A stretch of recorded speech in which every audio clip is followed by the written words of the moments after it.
2010 kita sama Australia pernah draw, pernah kalah 1-0.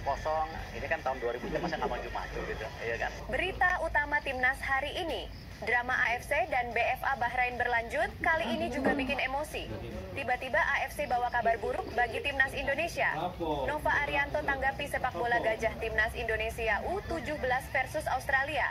PSSI minta timnas Indonesia berdrama saat bertanding hadapi Arab Saudi dan Bahrain. Simak ulasan lengkap dan berita seputar sepak bola lainnya sebagai berikut.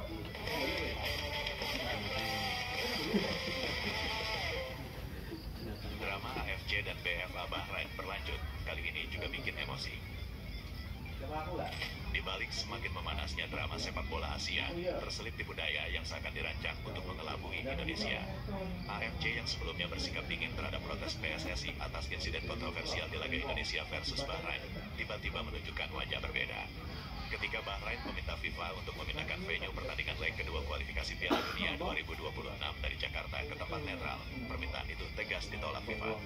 Namun di tengah ketegangan ini, AFC justru melakukan pertemuan yang seakan palsu dengan memanggil wasit kontroversial Ahmed Alkaf, yang kepemimpinannya dianggap penuh kontroversi dan menjadi alasan tim Merah Putih gagal menaklukkan Ilmuns Warriors. Sembari melontarkan pujian kepada timnas U17 atas kemenangan mereka melawan Kuwait, AFC tampak bermain di balik layar. Banyak pihak mulai mempertanyakan agenda tersembunyi di balik gerak-gerik AFC ini.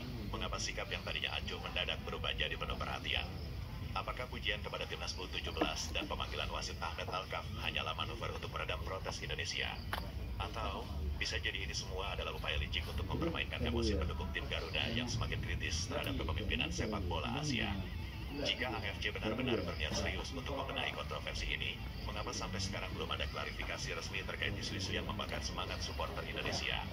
Mungkinkah AFC hanya ingin menjaga hubungan baik dengan pihak-pihak tertentu, sambil tetap menekan posisi Indonesia? Di lain sisi, buntut panjang kontroversi laga timnas Indonesia versus Bahrain ini juga menyebabkan nama AFC diganti Arabian Football Comedy. Usai timnas Indonesia dirugikan saat melawan Bahrain, nama AFC diganti oleh netizen tanah air menjadi Arabian Football Comedy. Hal ini salah satunya terlihat dari unggahan akun Instagram @erza1v2, di mana ia memposting foto logo AFC beserta motonya, yakni The Future is Asia. Dalam unggahan tersebut, terlihat arti AFC yang semula berarti Asian Football Confederation diganti dengan Arabian Football Comedy. Tak hanya mengubah arti dari AFC sendiri, unggahan itu mengubah moto The Future is Asia menjadi The Fun is Asia. Tak cukup sampai di situ, akun tersebut juga menuliskan keterangan jika AFC adalah The Biggest Comedy Federation in the World atau federasi komedi terbesar di dunia. Dapat disimpulkan jika unggahan tersebut merupakan bentuk kekecewaan pendukung timnas Indonesia yang merasa dirugikan saat melawan Bahrain. Netizen tanah air menilai timnas Indonesia dirugikan sejak awal, di mana wasit yang ditunjuk untuk memimpin pertandingan, yakni Ahmed Alkaf, berasal dari Oman. Oman sendiri berada dalam satu federasi dengan Bahrain, yakni West Asian Football Federation WAFF, sehingga penunjukannya ditakutkan memunculkan keberpihakan. Tak disangka ketakutan pendukung timnas Indonesia itu terbukti, di mana wasit Ahmed Alkaf dianggap banyak menguntungkan tuan rumah Bahrain sepanjang laga. Karena adanya indikasi kecurangan itu, Bahrain pun mendapat serangan cyber dari pendukung timnas Indonesia. Tiba-tiba AFC bawa kabar buruk bagi timnas Indonesia. Salah satu berita yang dipublikasikan oleh AFC di laman resminya menjadi sebuah kabar buruk bagi timnas Indonesia asuhan Sintayong. Kabar ini tentu sangat berpengaruh terhadap nasib timnas Indonesia dalam babak ketiga kualifikasi Piala Dunia 2026 zona Asia. Kabar tersebut adalah tentang pelatih baru timnas Arab Saudi. Sebelumnya, Roberto Mancini dipecat usai Arab Saudi tidak mendapatkan hasil yang memuaskan dalam 4 pertandingan babak ketiga kualifikasi Piala Dunia 2026 zona Asia. Lantas mengapa kabar datangnya pelatih baru Arab Saudi menjadi sebuah kabar buruk bagi timnas Indonesia? Hervé Renard yang menjadi pelatih baru Arab Saudi bukanlah nama baru bagi negara Timur Tengah tersebut.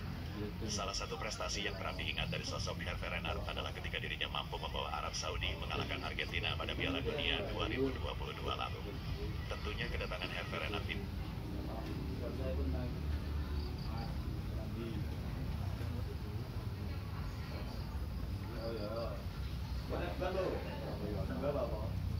ini menjadi kabar buruk bagi timnas Indonesia yang akan berhadapan pada November mendatang.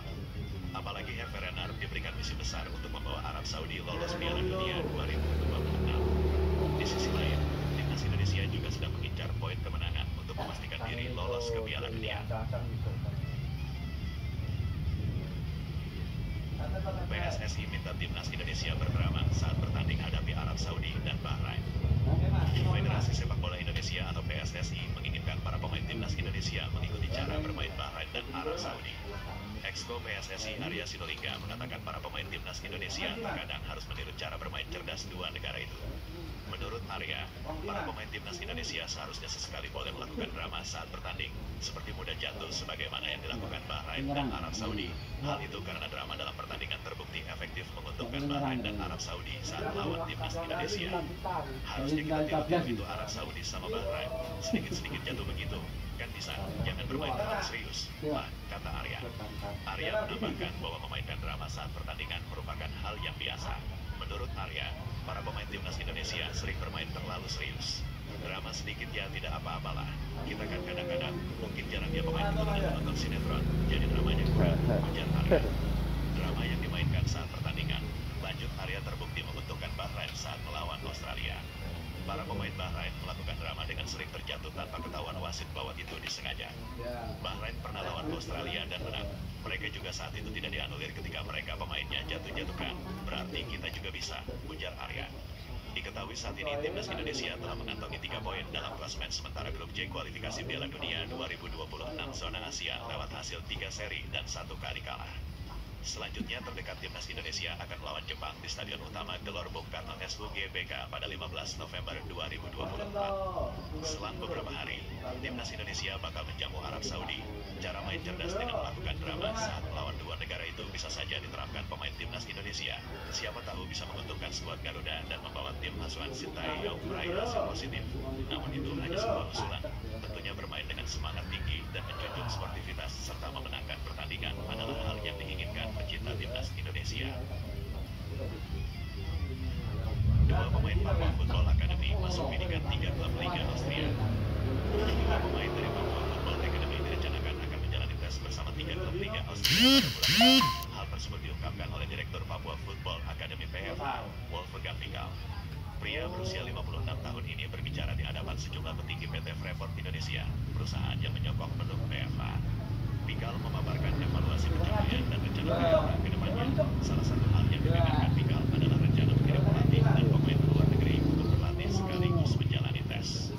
Pada November 2024 kami berencana mengirim pelatih kepala Ardiles Rupiah dan 2 pemain terbaik ke Elite Camp di Austria. Di sana selama 3 minggu, para pemain kami akan berlatih dan dites 3 klub Austria. Salah satu klub itu adalah Austria Wien, anggota klub Bundesliga 1 Austria. 2 klub yang lain bermain di Bundesliga 2 Austria, yaitu VfB Vienna dan Floridsdorfer. Hasil terbaik dari Elite Camp ini adalah mereka bisa pulang dengan membawa pengalaman yang sangat berharga, ucap mantan asisten media Alfred Riedel saat menjadi pelatih timnas Indonesia ini. Hasil lainnya yang saya harapkan adalah klub-klub Austria ini akan jatuh cinta pada pemain PFA. Kemudian mereka menghubungi saya untuk meminta mengamati lagi pemain ini saat mereka sudah berusia 15,5 tahun. Ketika pemain berusia 16 tahun, kita bisa mengirim mereka ke luar negeri. Mudah-mudahan akan ada pemain PFA pertama yang bermain di klub Eropa. Wolfgang Pikal juga mengungkapkan bahwa 2 pemain PFA yang akan berangkat ke Austria sudah ditentukan. Tetapi kami belum memberitahu mereka, ucap Pikal. Siswa yang dibina Papua Football Academy kini sudah memasuki angkatan ketiga. Anak-anak di angkatan pertama sudah lulus. Sebagian dari mereka sudah tersalurkan ke tim Elite Pro Academy Club Liga 1. Nova Arianto tanggapi laga timnas U17 versus Australia yang berlangsung ganjil. Pelatih timnas Indonesia U17 Nova Arianto mengaku bersyukur Garuda Muda bisa lolos ke putaran final Piala Asia U17 2025. Timnas U17 dipastikan lolos sebagai salah satu peringkat kedua terbaik usai bermain imbang lawan Australia di partai terakhir kualifikasi pada Minggu 27 Oktober 2024. Akan tetapi pertandingan timnas U17 versus Australia yang menjadi penentuan kualifikasi berlangsung ganjil. Jelang laga berakhir, pertandingan hanya disesali momen antar pemain tanpa usaha berarti untuk menciptakan peluang. Nova Arianto mengaku malu dan tidak suka dengan jalannya pertandingan. Namun ex Persib Bandung itu mengaku bersyukur skuadnya lolos ke putaran final Piala Asia U17. Secara permainan, saya pribadi jujur sebagai pelatih malu. Saya tidak begitu suka dengan jalannya laga melawan Australia, tetapi saya bersyukur kita bisa lolos, kata Nova. Timnas U17 dan Australia sendiri tinggal butuh 1 poin dalam pertandingan tersebut untuk lolos ke putaran final. Hasil imbang membuat kedua tim mengantongi 47 poin, sehingga tim yang kalah selisih gol dipastikan lolos melalui jalur peringkat kedua terbaik. Dalam 20 menit terakhir pertandingan Timnas U17, bola hanya berputar-putar di sekitar pertahanan Australia. Penggawa Garuda Muda pun tidak berupaya merebut bola dari pemain Australia. Saat setengah pertandingan, saya mendengar kabar bahwa sehari saja kita bisa lolos. Akhirnya kami menyusun taktik untuk bertahan di area sendiri, lalu merebut bola dan melakukan serangan balik. Akan tetapi kita bisa lihat Australia pun tidak mau menyerang, kata Nova. Meskipun demikian, Nova Arianto tetap mengapresiasi permainan skuad Garuda Muda selama kualifikasi. Sebelum melawan Australia, Timnas U17 sukses mengandaskan Kuwait dan Kepulauan Mariana Utara. Saya mengapresiasi pemain karena ini tidak mudah. Mereka harus meninggalkan sekolah cukup lama. Namun, semua akhirnya terbayar dengan lolos ke Piala Asia, kata Nova. Erick Thohir bertemu Sintayong, bahas target Timnas Indonesia di kualifikasi Piala Dunia 2026 zona Asia. Ketua Umum PSSI Erick Thohir mengaku sudah bertemu dengan pelatih Timnas Indonesia Sintayong. Dalam pertemuan itu, mereka melakukan pembicaraan serius soal target di kualifikasi Piala Dunia 2026 zona Asia. Saya sudah bertemu dengan Coach Shin. Kami serius bicara soal target Timnas untuk minimal menempati 4 besar di grup, kata Erick. Seperti yang diketahui, Timnas Indonesia hanya bisa memetik 1 poin dari 2 pertandingan putaran ketiga kualifikasi Piala Dunia 2026 zona Asia pada pertengahan Oktober lalu. Skuad Garuda bermain imbang 2 sama lawan Bahrain, lalu kalah 1-2 melawan Cina. Dengan hanya mengemas 1 poin dari 2 laga terakhir itu, Indonesia baru mengemas 3 poin, sehingga posisinya turun ke peringkat kelima klasemen grup C, nilainya sama dengan Cina yang ada di posisi juru kunci. Sebelumnya Indonesia mengawali kiprahnya di putaran ketiga dengan berhasil menahan imbang Arab Saudi 1-1. Berikutnya bermain imbang saat menjamu Australia. Kini tersisa 6 laga. 2 diantaranya adalah laga kandang melawan Jepang dan Arab Saudi pada 15 dan 19 November mendatang. Kedua laga itu akan dimainkan di Stadion Utama Gelora Bung Karno, Senayan, Jakarta. Ketua Umum PSSI itu mengingatkan pelatih Sintayong agar selalu mematangkan tim dan taktik di setiap laga. Hal ini merespons munculnya kritik keras publik pada eksperimen juru taktik asal Korea Selatan itu saat melawan Cina yang mengakibatkan timnya menelan kekalahan pertama. Erick menegaskan PSSI akan selalu memberikan dukungan demi memenuhi kebutuhan tim nasional. Sebelumnya publik mengkritik keras Sintayong karena secara berani membongkar pasang skuad timnya di laga melawan Cina. Sejumlah pemain yang selama ini menjadi kunci permainan seperti Tom Haye tidak bermain penuh. Eliano Regenders bahkan dicoret dari daftar susunan pemain. Padahal tampil baik di laga melawan Bahrain. Eksperimen itu mengakibatkan kekalahan pertama atas tim peringkat dasar klasemen Cina. PSSI terima usulan Jepang untuk memundurkan jadwal pertandingan. Anggota Exco PSSI Arya Sinulinga tidak mempermasalahkan Federasi Sepak Bola Jepang JFA yang meminta laga Timnas Indonesia versus Jepang diundur 1 hari dari jadwal awal. Arya Sinulinga mengatakan Timnas Indonesia bermain 2 laga kandang pada November 2024, sehingga tidak masalah jika laga harus dimundurkan. Sekadar diketahui, laga Timnas Indonesia versus Jepang di lanjutan matchday kelima grup C kualifikasi Piala Dunia 2026 zona Asia sedianya digelar pada Kamis 14 November 2024. Namun setelah JFA meminta kepada FIFA dan PSSI, laga dimundurkan 1 hari menjadi Jumat 15 November 2024 malam. Arya Sinulinga memberikan komentar terkait hal itu. Kita diputuskan begini, kita terima aja, kan kita ini baik-baik aja. Kita lah paling baik, tuan rumah paling baik itu Indonesia. Kita terima aja gak apa-apa juga, apalagi kita kan main di sini terus kami Indonesia, ucap Arya. Merujuk fakta, yang mana Timnas Indonesia menjadi tuan rumah matchday kelima dan ke-6 grup C, yakni dengan menjamu Jepang dan Arab Saudi pada 15 serta 19 November 2024. Jadi gak lama juga kan selama kita masih gak begitu banyak terganggu ya, makanya kita gak ada komen juga. Oke aja, tegasnya. Seperti yang diketahui, Timnas Indonesia akan berhadapan dengan Arab Saudi pada 19 November 2024 setelah melawan Jepang. 2 pertandingan ini krusial bagi skuad Garuda, sebab pasukan Sintayong sedang mencari kemenangan pertama. Pada 4 laga sebelumnya, Timnas Indonesia bermain imbang 3 kali dan menelan kekalahan 1 kali. PSSI sendiri menargetkan kepada Timnas Indonesia agar mengemas 4 poin kontra Jepang dan Arab Saudi. Apakah target di atas bisa direalisasikan skuad asuhan Sintayong? Menarik untuk dinanti. Proses naturalisasi Dion Marks dan tim Events dikebut PSSI. PSSI ungkap perkembangan proses naturalisasi Dion Marks dan tim G-Events untuk membela timnas Indonesia U20. Sekretaris Jenderal Sekjen PSSI Yunus Nusi menyebut kedua pemain ditargetkan sudah bisa membela timnas Indonesia di Piala Asia U20 2025. Meski begitu, pengumuman Dion Marks dan tim G-Events bakal dinaturalisasi guna masih membela timnas Indonesia masih menunggu kesepakatan dengan Ketua Umum PSSI Erick Thohir.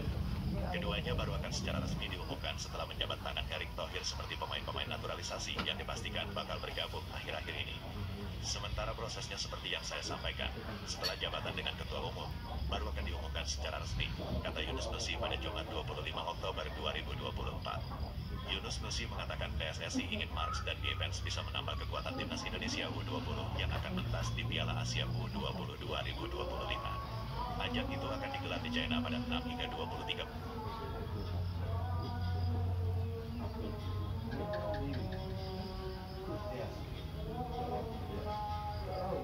Februari 2024. Kita targetnya ke sana Piala Asia U20. Saat Februari ke China, skuad Indra Syafri U20 insya Allah bisa diperkuat anak-anak ini, jelas Yunus Nusi. Sebelumnya timnas Indonesia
Liga 1 2024 per 2025. Dewa United melawat ke markas Semen Padang di Stadion Haji Agus Salim.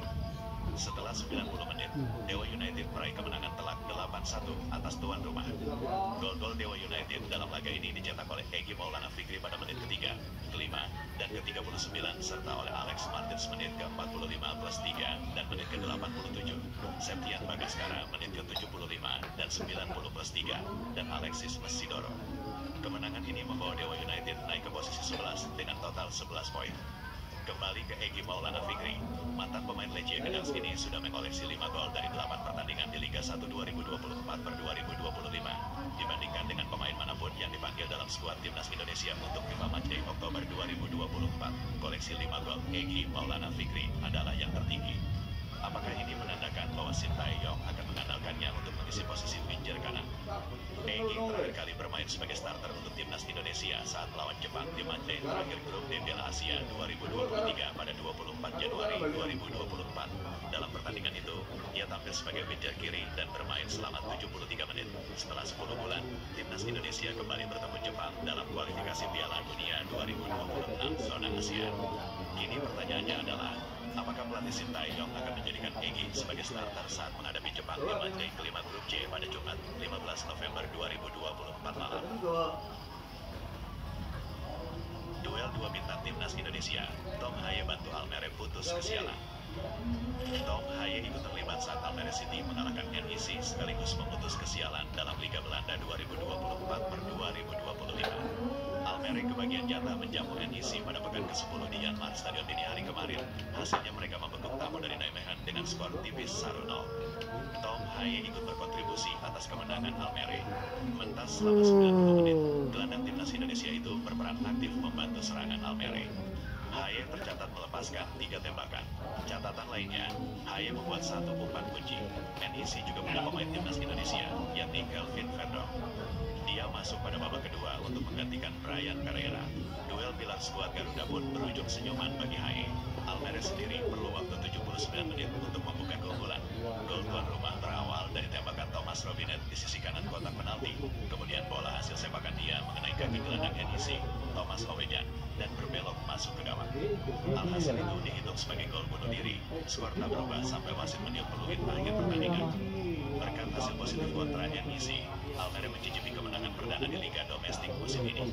Sebelumnya Haye dan kawan-kawan menuai 6 kekalahan dan 3 hasil seri. Meski menang, Almere masih berkutat di zona degradasi. Tim asuhan Edwiges Maduro menghuni tangga ke-17 klasemen usai mengemas 6 poin dari 10 laga. Almere hanya berada 1 tingkat di atas RKC Waalwijk selaku juru kunci. Sandy Walsh dapat hadiah batik dari Yogyakarta saat hadiri resepsi diplomatik di Belgia.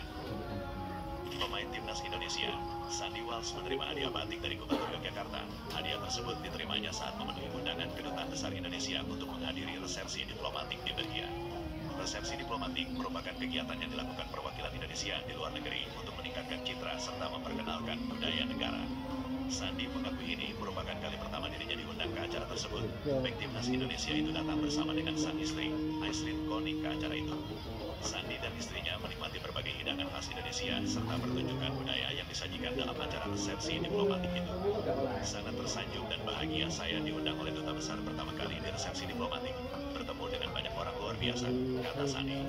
Sepulang dari acara tersebut, Sandy membawa buah tangan yang diterimanya dari Gubernur Yogyakarta. Tepat di Hari Batik Nasional, Sandy mendapatkan sebuah batik tekstil serta panduan turis untuk berkunjung ke Yogyakarta. Pemain Cafe Magellan itu merasa sangat senang. Kami juga bertemu dengan Gubernur Yogyakarta, memberikan kami beberapa hadiah. Mereka memberi kami batik tekstil.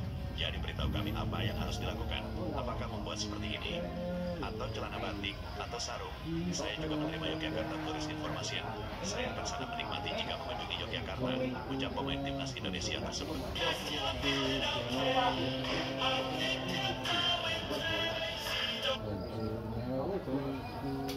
Oke guys, sekian dulu video guys, semoga bermanfaat informasi-informasi dari berita bola, berita timnas, berita pemain timnas Indonesia. Terima kasih, semoga bermanfaat.